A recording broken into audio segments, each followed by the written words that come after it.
Right. Well, I'm going to go ahead and get started here this evening.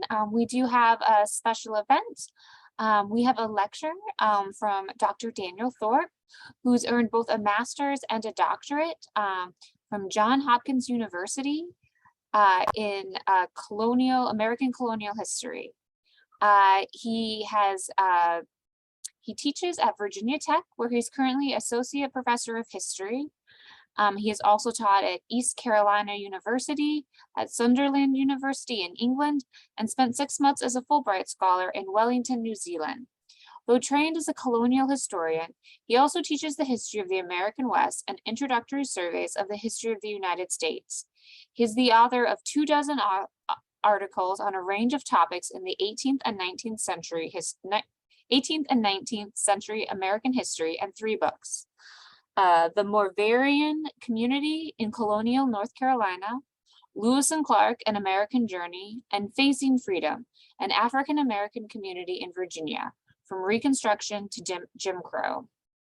Tonight, he has joined us to help us recognize Constitution Week, and we'll be talking about how the United States Constitution was written to balance the rights and the authorities of 3 different constituencies: individual citizens, state governments, and the national government.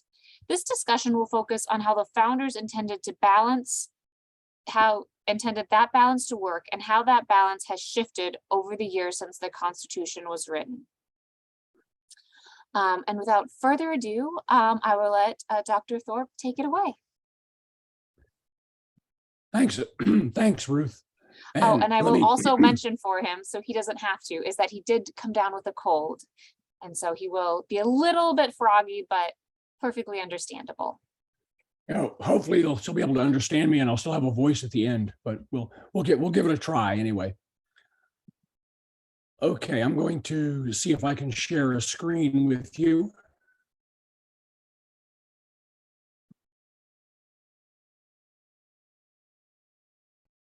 Oh, that's not the one I wanted. Excuse me, let me try this again. There we go. There we go. So now you should see it. Hopefully you're seeing a screen now with the Constitution. And as Ruth said, this is part of the celebration for the anniversary of the end of the drafting process. It went on through the summer of 1787, and they finished here in September, sent it out to the states for ratification. So this is part of the national celebration of that event. And what I want to talk about specifically today is what often confuses a lot of people still. And that is this elaborate dance between the government of the United States, the central government, the federal government, the individual states that make up the Union, and the 350 million US citizens. Each of us has different responsibilities, different rights, all of which were considered in the drafting of the Constitution and have changed quite a bit over time. So that's what I want to look at tonight. We need to back up though before the Constitution. Its origins are very much tied to the Revolution and to the fear that Americans felt during and after the Revolution that they not encounter something like that again. The one that I guess is most familiar to Americans today is Americans' focus on what they called then English liberty, what we would call individual liberties. This is things like trial by jury or the right of habeas corpus. The most familiar, I guess, would be paying taxes. The taxes would be levied only by our elected representatives. These are things that mattered to individual Americans about their liberty as what they regarded as their rights as Englishmen. What's much less familiar to modern Americans, but was critically important in the Revolution, is something called divided sovereignty. This goes back to the origins of the English colonies. The English colonies date back to the early 17th century. And that was before Great Britain existed. There wasn't a United Kingdom. There was the Kingdom of England, the Kingdom of Scotland, the Kingdom of Wales. They had a common king, but each one had a separate parliament. And it passed laws for Scotland, for England.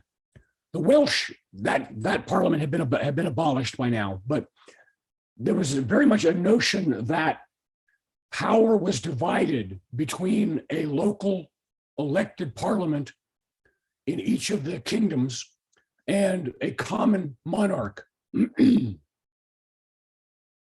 when the colonies were founded, they expected the same situation. So each colony had its own assembly. They, of course, had the House of Burgesses, the one we're most familiar with. But every colony had somebody like the House of Burgesses elected by the people of that colony. And in the eyes of the colonists, it was the equivalent of parliament. It was the local parliament that was under the king, but not under the control of the parliament. This was this notion of divided sovereignty. It was never written down anywhere. It's not, I mean, Britain doesn't have a written constitution, and so it was never written into the constitution, but it worked. People simply understood that the government in London, the central government, the king and parliament, controlled certain things in America. Defense. So the king decided if we were going to go to war or not. The king conducted, or parliament conducted foreign affairs. And the king and parliament regulated foreign trade. Those are things, it was beyond the competence of a single colony. And so we expected the crown and parliament to do those things.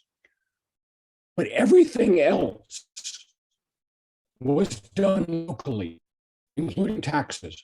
So all of the things that we think of as parts of life, property law, marriage law, family law, taxes, all of that was governed locally by by the House of Burgesses in the case of Virginia, by a local assembly.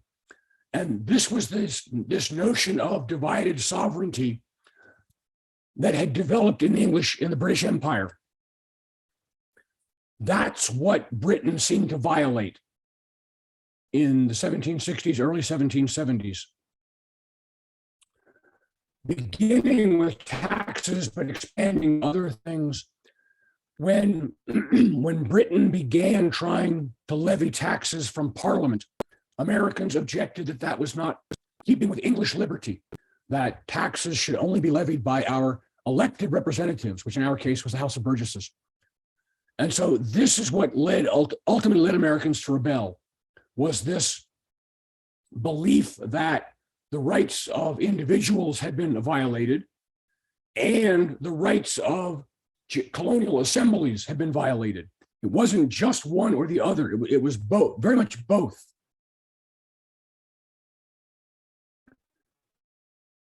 So with that in mind, when we then created our first government, we were very, very careful to try to avoid recreating the British Empire.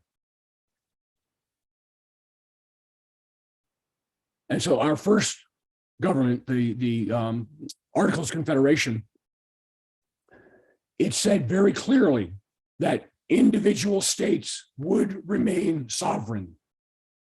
It's a confederation, not a union. And it specified that the government of the United States would have only those powers specifically delegated to it. The Articles of Confederation wrote out very specific things Congress could do. And it then said that it could do nothing other than those specified powers. And in terms of individual citizens, the government government of the United States had no power at all over individual citizens. That was all to be done by the state governments. So taxes, for example, the government of the United States could not tax a Virginian. Only the state of Virginia could do that. So the Articles of Confederation was a very restricted government designed to avoid what we thought were the dangers of the British system of a powerful central government.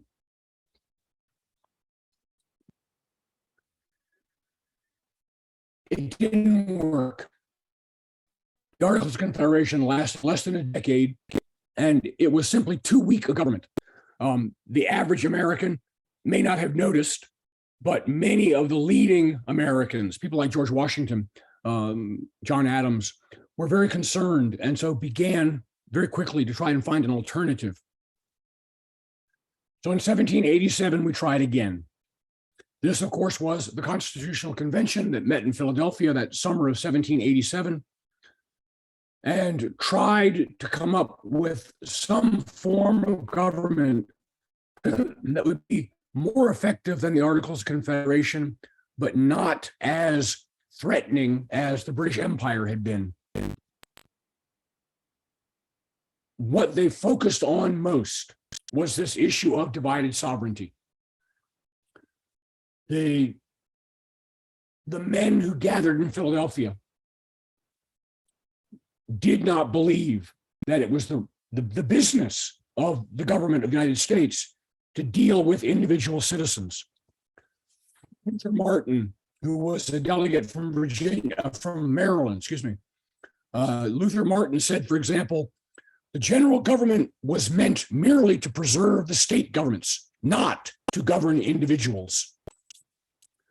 What they spent most of the summer arguing about was how to create a stronger central government, but without threatening the rights of the states or the citizens, and particularly the rights of the states. That's why we have the Senate. That's why we have the Electoral College. No state wanted to be dictated to by other states. And so the only way around that is to give each state equal representation. Not quite as equal as the Articles of Confederation, but still equal to the point that small states could defend themselves against large states. The Senate was designed to represent state governments, and that's why everyone is equal. So whether it's Montana with a couple with 700,000 or a million people, or California with 30 million, they each have the same votes because the idea was that all states are sovereign and equal. Same thing with Electoral College, that small states have undue influence because they were to retain their sovereignty. It's also why when we wrote the Constitution, it was described at the time as a government with very specific powers. So this is Article 1, part of Article 1, Section 8 of the Constitution.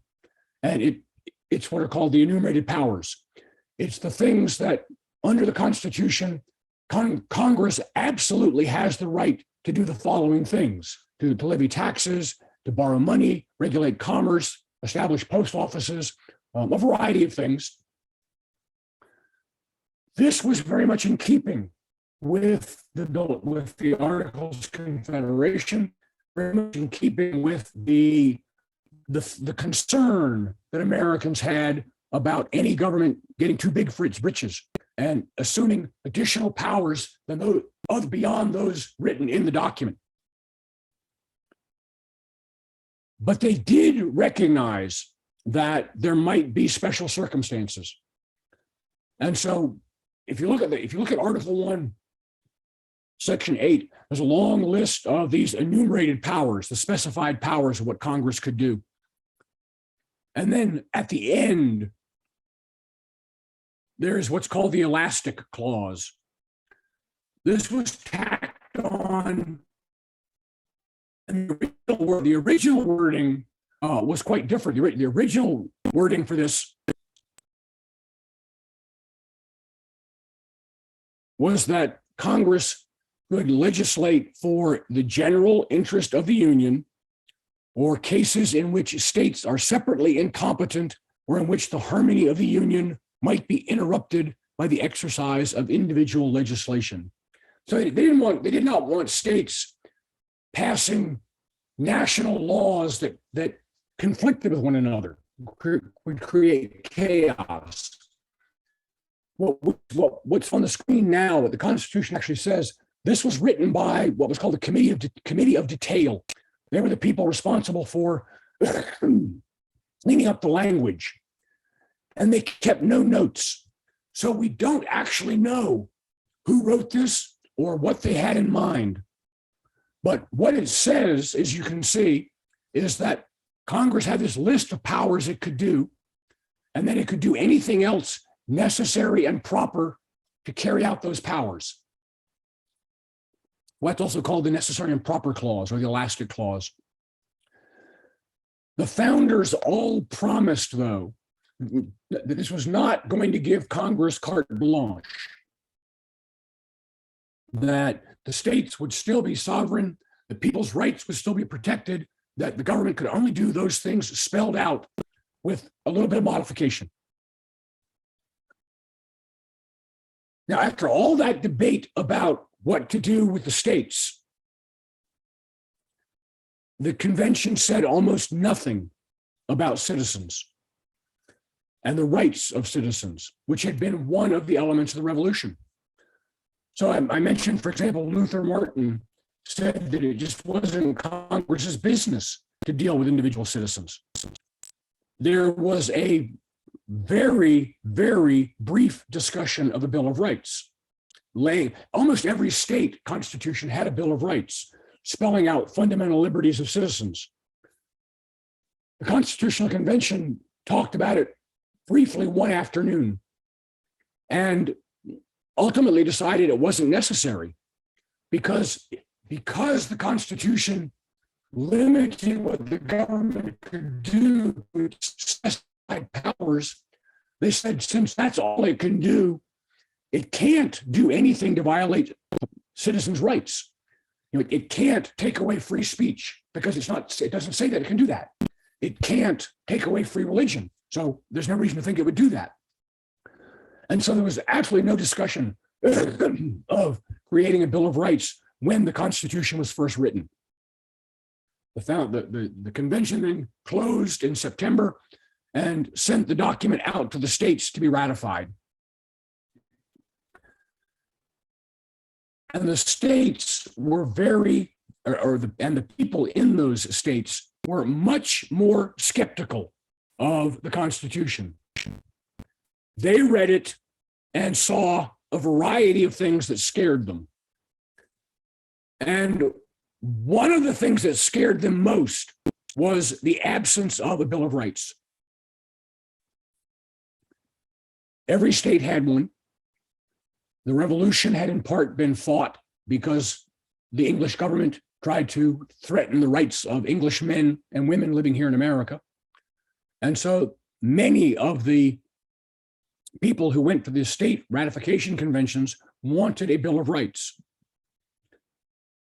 Here in Virginia, for example, Patrick Henry was one of the leading opponents of the Constitution. Sam Adams in Massachusetts. Both of them insisted that the document had to have a Bill of Rights, that it had to protect the rights of private citizens from abuse by this new central government. And they had enough influence to make their point.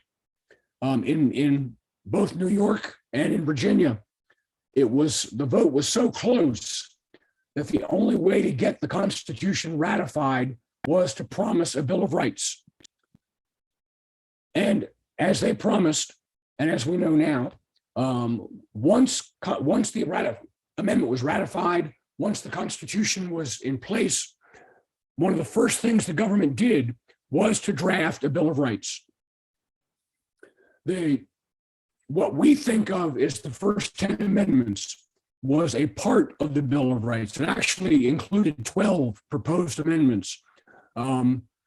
One of them, it took us almost 200 years to approve. What's now the 27th Amendment was first proposed as part of the Bill of Rights.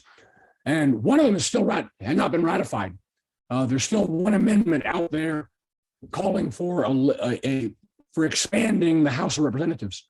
It's unlikely ever to get passed, but it's still out there.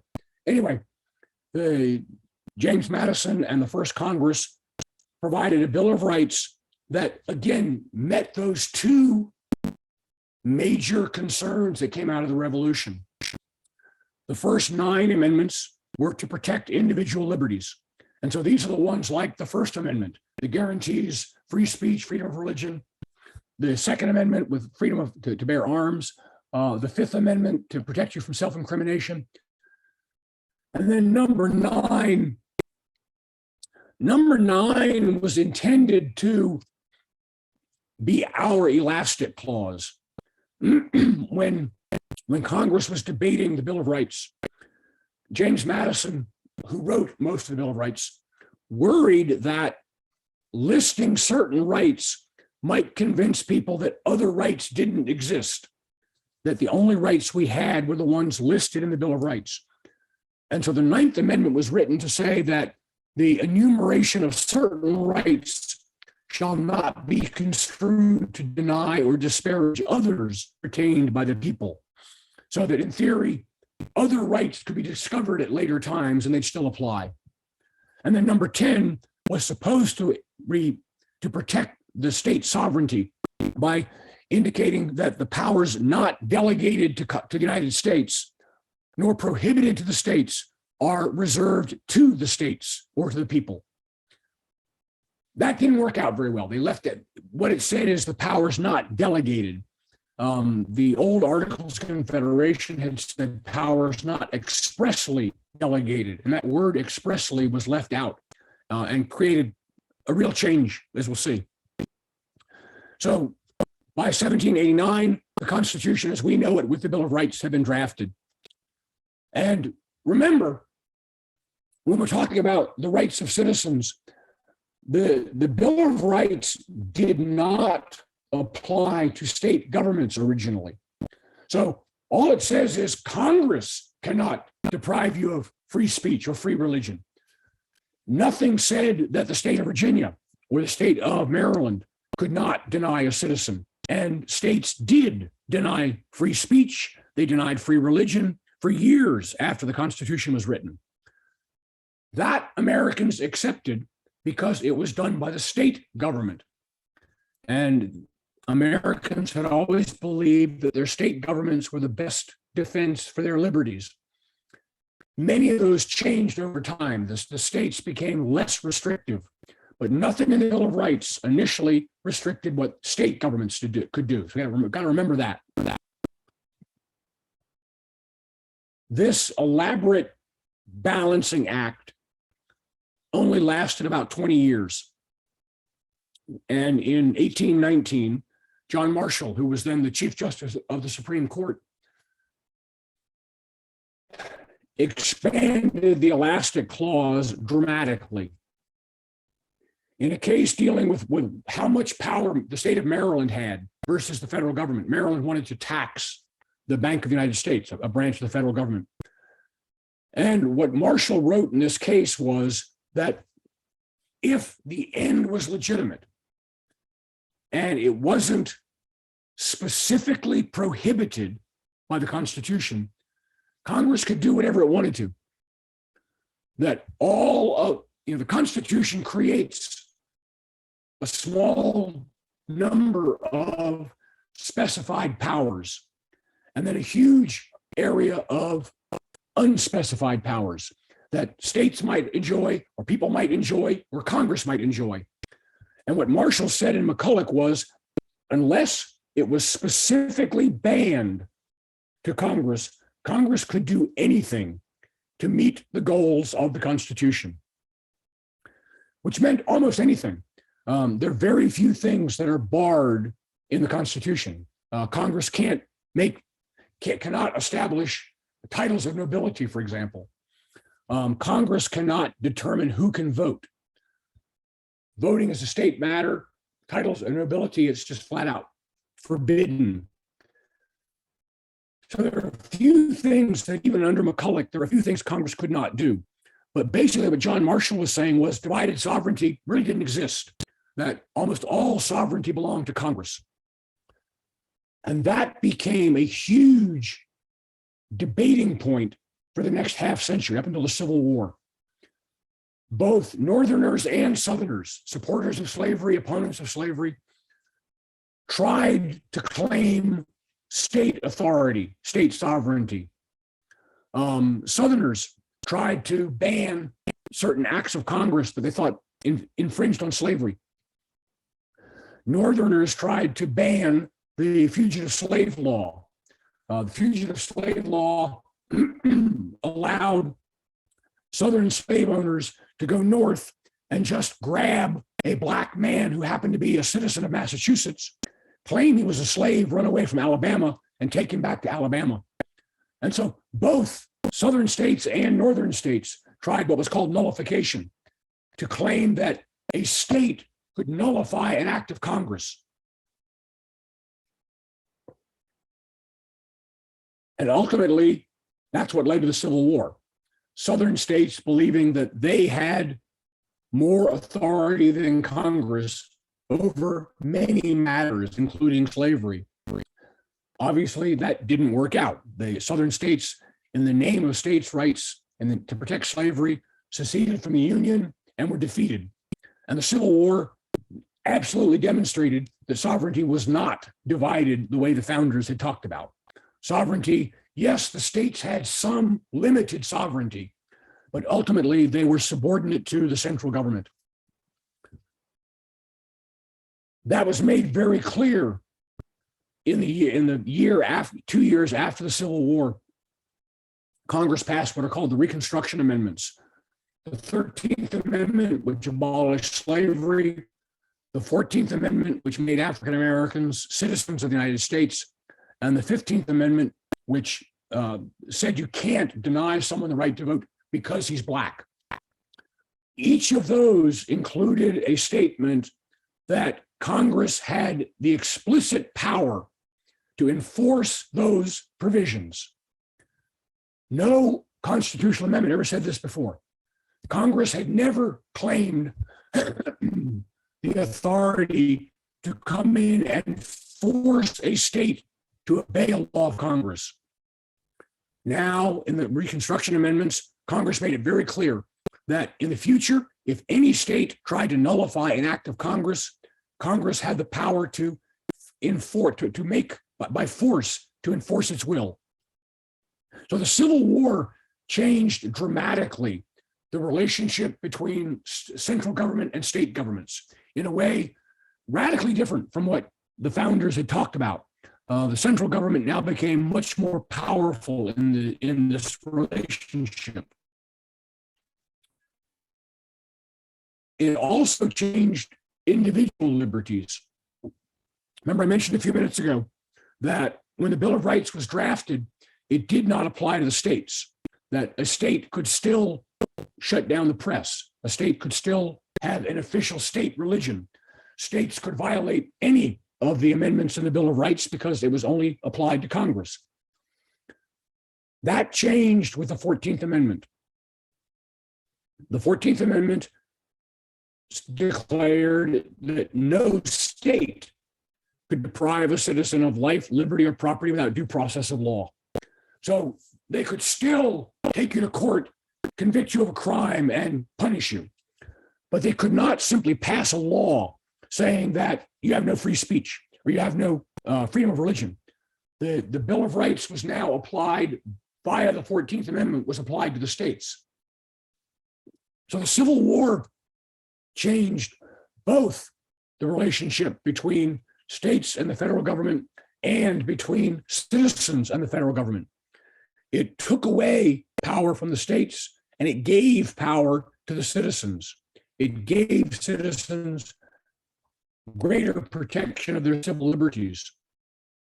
At least that's what the amendment set out to do. The Supreme Court almost immediately gutted it.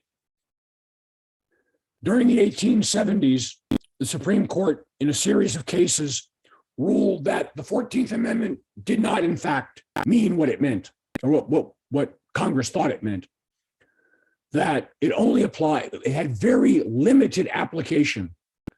And so from the 1870s into the 1930s, state governments continued to restrict sharply the rights of average citizens. So some of the things on this screen you can see here, in the top left-hand corner, sterilization.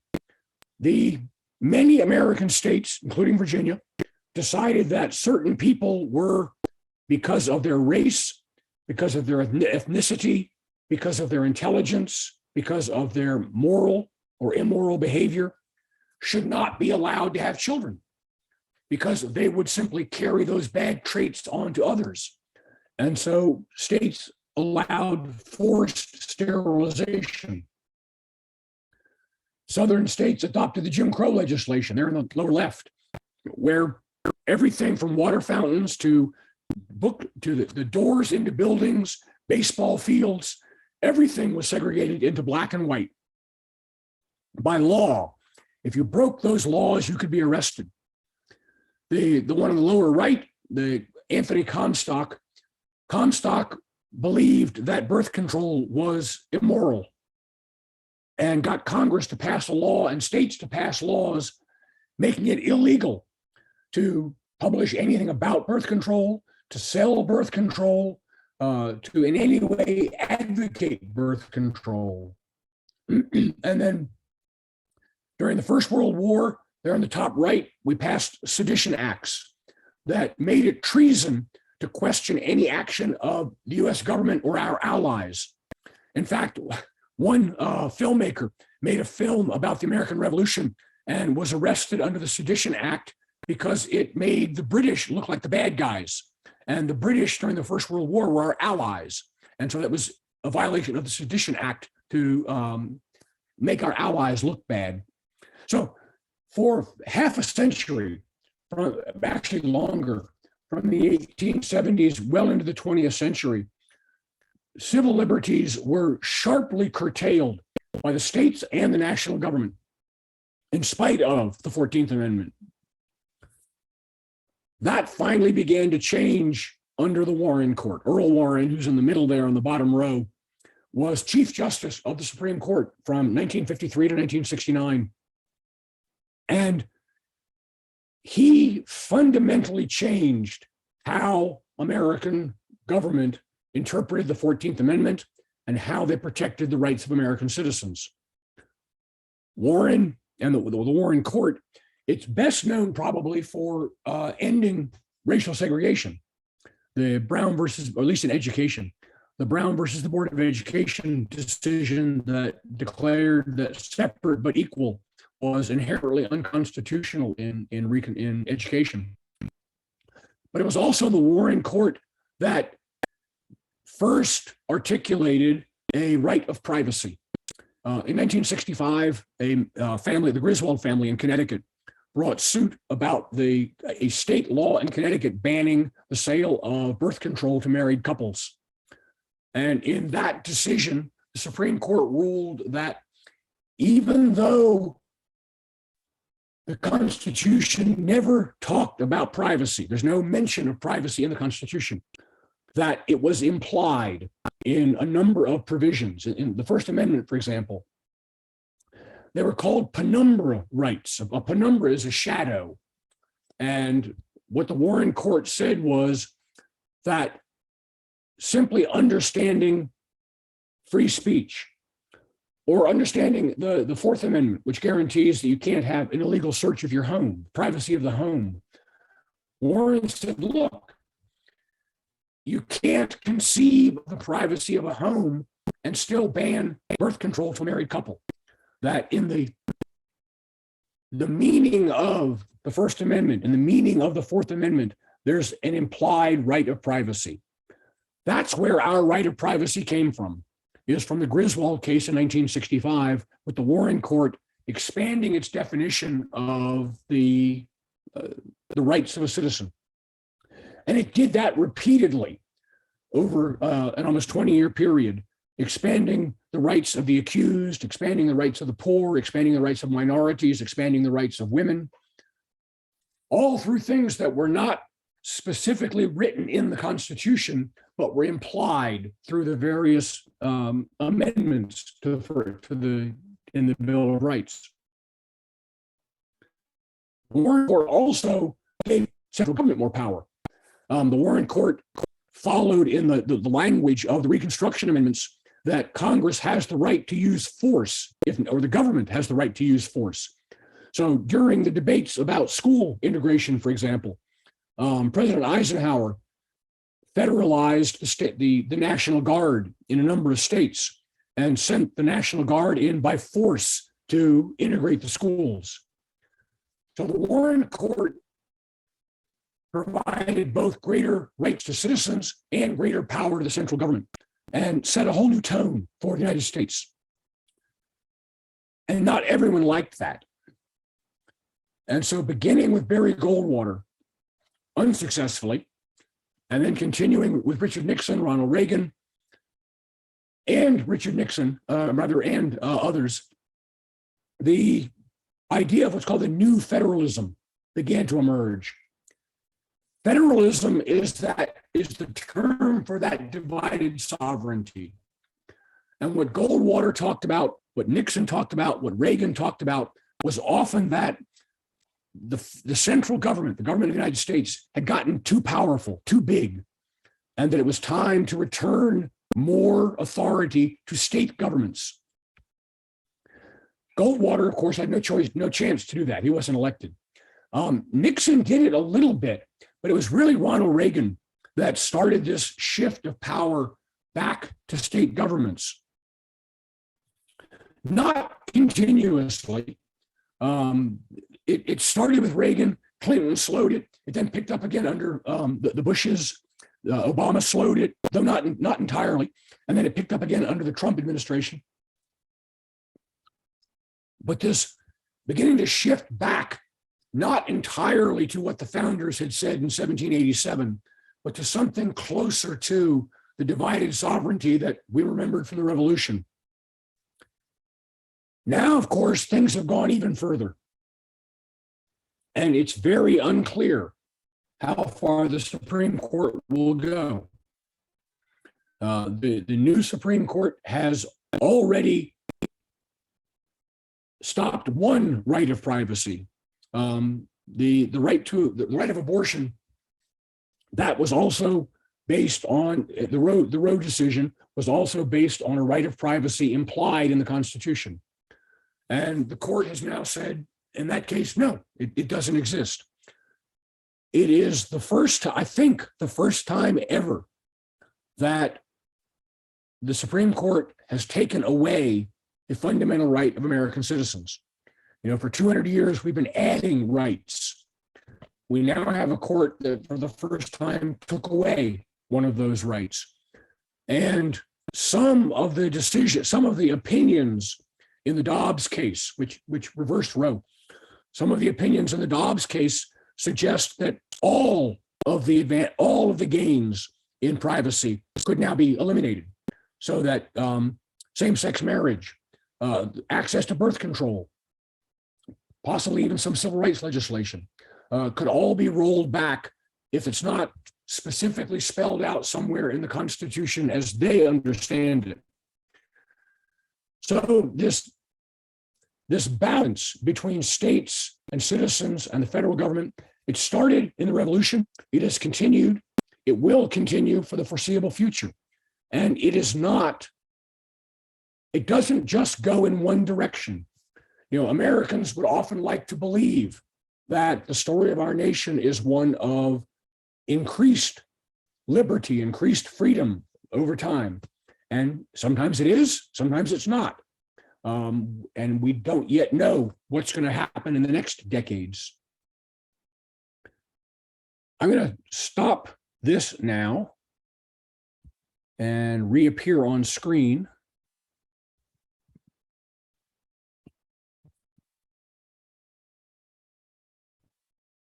And I'll be happy to answer any questions that you might have. Looks like there might be some in the chat. Yeah. Let's see.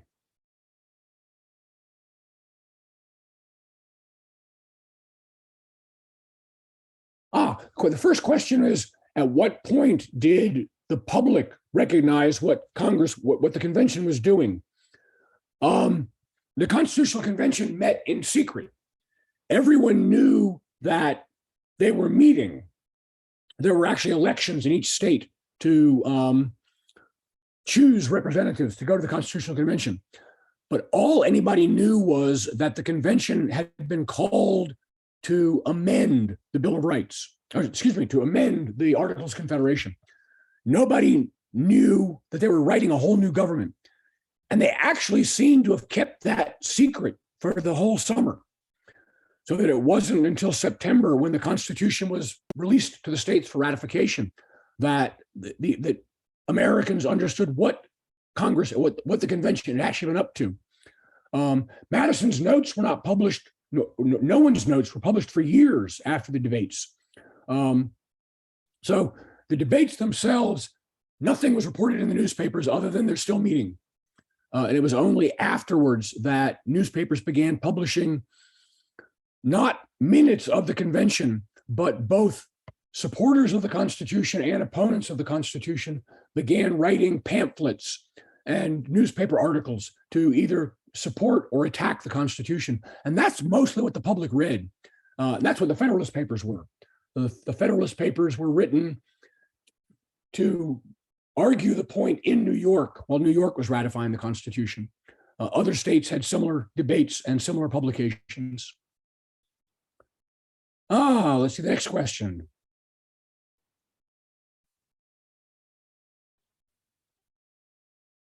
Yeah, the Bill of Rights took effect when the 7th state ratified them. They took effect immediately, as do all constitutional amendments.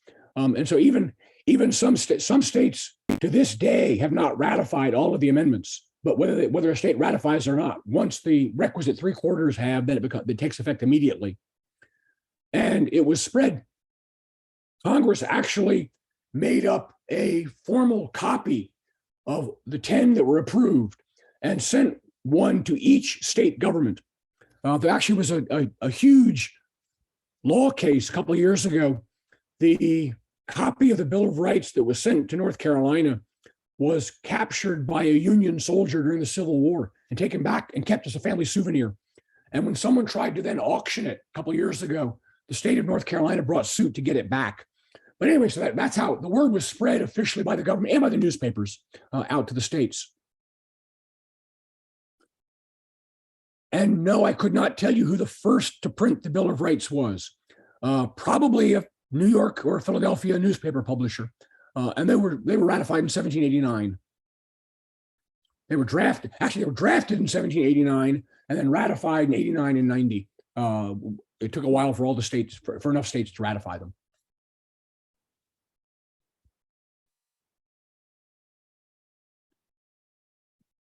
If you have other questions, feel free to put them in the chat or to speak up.